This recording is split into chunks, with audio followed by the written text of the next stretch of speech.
তোমার মতো হুমায়ুন কবিরের হুঙ্কার আমি মমতাজুল ইসলাম ভয় পাই না, আমি ভয় পাই না। মুর্শিদাবাদে তুমি গেলে আমার কি করবে? আমাকে মারবে। মুর্শিদাবাদে গেলে আমাকে গুলি করে দিবে। মুর্শিদাবাদে গেলে আমাকে অপমান করবে। এক টাকা তো আর বেশি কিছু নয়। তবে আমি মমতাজুল ইসলাম জাতির কোথায় ক্ষতি হচ্ছে আর জাতির কোথায় উপকার হচ্ছে সেইটা জাতির সামনে তুলে ধরেছি, এছাড়া আর কিছু নয়। আপনারা জানেন যে মুর্শিদাবাদের একজন কোন নেতা, রাজনৈতিক নেতা হুমায়ুন কবির সাহেব, তিনি বাবরি মসজিদ করবেন, একেবারে খুব লাফালাফি করছেন। কি বললাম বুঝলেন? তা আমাকে নিয়েও খুব গালাগালি করছে, আমাকে বলছে মুনাফেক, আমাকে বলছে তা তোমার মতো লোকের সার্টিফিকেটে মুনাফেক আমি হব? তুমি কে? তুমি কে? আজকে আবার বলছে যে মমতা ব্যানার্জির ভাতাখোর ইমাম সাহেবরা মুনাফেক বলছেন। তা আমি বলছি ইমাম সাহেবরা যদি 3000 টাকা ভাতা খাবার কারণে যদি হুমায়ুনের দৃষ্টিতে যদি মুনাফেক হয়, তুমি যে নীলবাতির গাড়িটা চেপে বেড়াচ্ছ মমতা ব্যানার্জি আর লাখ লাখ টাকা তেল খরচা করছো, তোমার সিকিউরিটি 40 জন, তুমি কে? তুমি কে? গরিব ইমাম সাহেব যদি মমতা ব্যানার্জির ওয়াকফ সম্পত্তি থেকে যদি 3000 টাকা ভাতা খায়, তারা যদি মুনাফেক হয়, তাহলে তুমি কে? কোটি কোটি কোটি কোটি কোটি কোটি টাকা সরকারের তছনছ করছো, তোমরা কারা? জানতে ইচ্ছা করছে। আমি বললাম যে এই মুহূর্তে বাবরি মসজিদ না করে ওখানে তো একটা হসপিটাল করলে ভালো হয়, ওখানে তো একটা বড় চিকিৎসার ব্যবস্থা করলে ভালো হয়, ওখানে একটা দামি স্কুল করলে ভালো হয়। ভালো করে বুঝবেন। কিন্তু আমাকে এই কথা বলার কারণে মানে গালাগালি কিস্তা কিস্তি, লাস্টে বলছে বেলডাঙ্গাতে এলে ওকে দেখে নিব। এটা কি একটা মুসলমানের পরিচয়? তুমি মসজিদ করছো, ভালো করে বুঝবেন। আমার মত আমি বলেছি যে এইটা করলে ভালো হয়, তুমি এ কথা কেন বলছো যে বেলডাঙ্গাতে এলে দেখে নিব? তার মানে তুমি রাজনৈতিক পাওয়ার দেখাতে চাইছো। শুনুন, পৃথিবীতে ফেরাউন পর্যন্ত টিকতে পারেনি, নমরুদ টিকতে পারেনি ক্ষমতার বলে। পৃথিবীতে ক্ষমতা দিয়ে রাজনৈতিক দলীয় দাপট দিয়ে পৃথিবীর কোন রাজনৈতিক নেতা টিকতে পারেনি। হাসিনা পর্যন্ত টিকতে পারেনি আলেম ওলামাদের বিরোধিতা করার কারণে।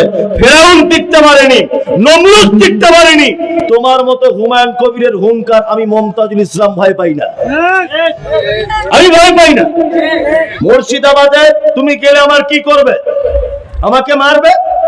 মুর্শিদাবাদে গেলে আমাকে গুলি করে দিবে। মুর্শিদাবাদে গেলে আমাকে অপমান করবে। এক টাকা তো আর বেশি কিছু নয়। তবে আমি মমতাজুল ইসলাম জাতির কোথায় ক্ষতি হচ্ছে আর জাতির কোথায় উপকার হচ্ছে সেইটা জাতির সামনে তুলে ধরেছি, এছাড়া আর কিছু নয়। একটা কথা বলছি শুনুন, আমার মা মারা গেল, আমার মা মারা গেল।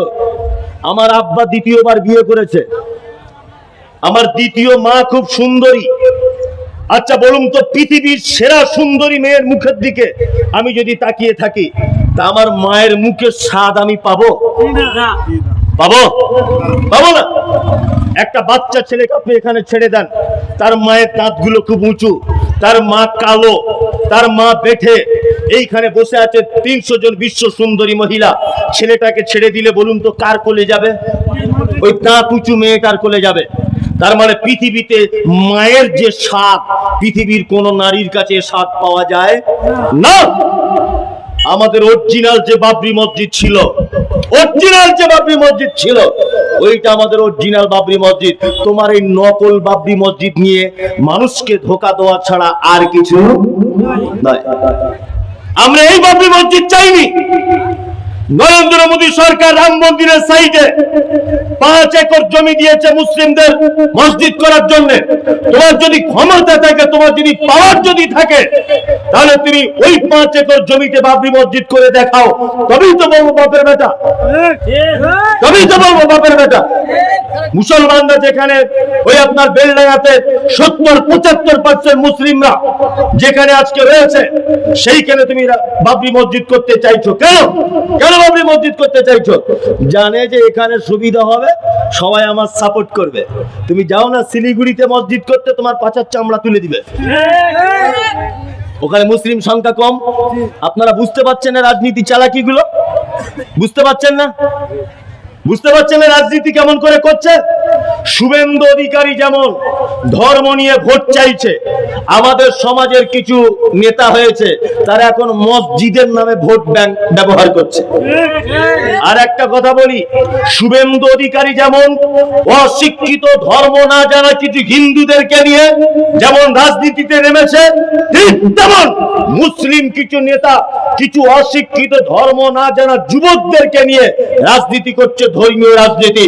আর মুমতাজুল ইসলাম বাবরি মসজিদের বিপক্ষে নয়, তবে মুমতাজুল ইসলাম আমি কথা বলছি যে মসজিদ নিয়ে রাজনীতির গেম খেলতে আসবেন না।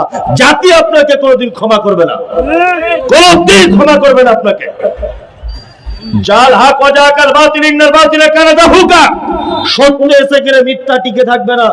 একদিন আপনার মুখোশ, আপনার অরিজিনাল চেহারা ভারতবর্ষের মানুষ দেখতে পাবি, এই অপেক্ষাতে আমি মুমতাজুল ইসলাম আছি, ইনশাআল্লাহ পাবে।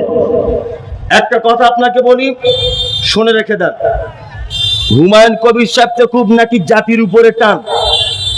আজকে মমতা ব্যানার্জির সরকার ওয়াকাফ বিল ঠেকাতে পেরেছে? পারেনি তো। ওয়াকাফ বিল চলে গেল, তো উনি তো মমতা ব্যানার্জির একজন এমপি, একজন এমএলএ। মমতা ব্যানার্জি একজন এমএলএ, তো উনাকে দেখেছেন ওয়াকাফ সম্পত্তি নিয়ে কিছু বলতে? উনি বলছেন না কেন? এত মুসলমান দরদি বাবরি মসজিদ করবে, তা ওয়াকাফ সম্পত্তি চলে গেল, রাজ্য সরকারকে কিছু বলো, তবেই তো বলবো বাপের বেটা। ওই ব্যাপারে কোনো কথা নাই। গরিব মানুষদের কেনে রাজনীতি করা হচ্ছে।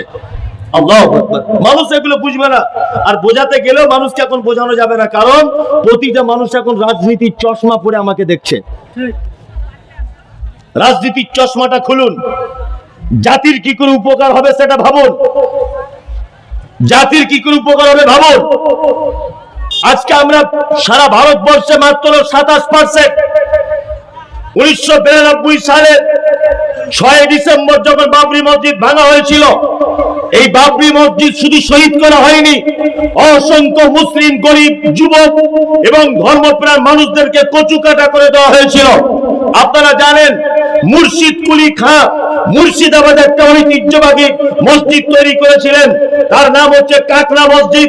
মুর্শিদ কুলি খাঁ মসজিদে যাওয়ার রাস্তার তলাতে নিজের কবর দিয়েছেন।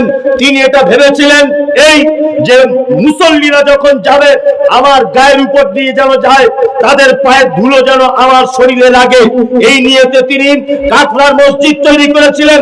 কাকড়ার মসজিদ সরকারিভাবে বন্ধ করে দেওয়া হয়েছিল।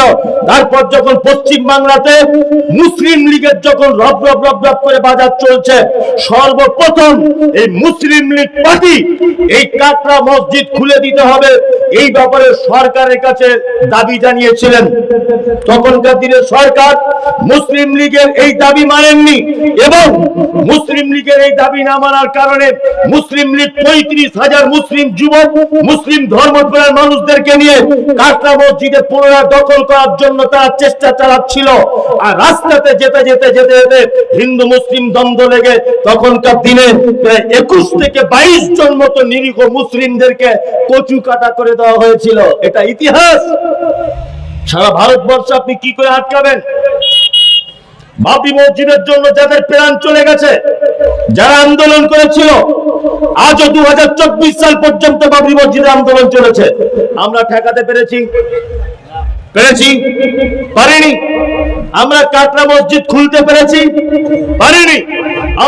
আমাদের ন্যায্য অধিকার ওয়াকফ সম্পত্তি আমরা টেকাতে পেরেছি? পেরেছি? পারিনি। অজস্র মাদ্রাসা মসজিদ বেদখল করে নিচ্ছে অন্যায় ভাবে। আমরা আল্লাহকে বিচার দিয়ে দিয়েছি, আল্লাহ তুমি সব থেকে বড় বিচারক, তুমি বিচার করো। আমরা বেঈমানদের সঙ্গে লড়াই করে কখনো জিততে যাব না, কখনো জিততে যাব না, কখনোই নয়। লড়াইতে আমরা বিশ্বাসী নয়, সাম্প্রদায়িকতা আমরা মুসলিমরা বিশ্বাসী নয়। আমরা বিশ্বাসী কিসে?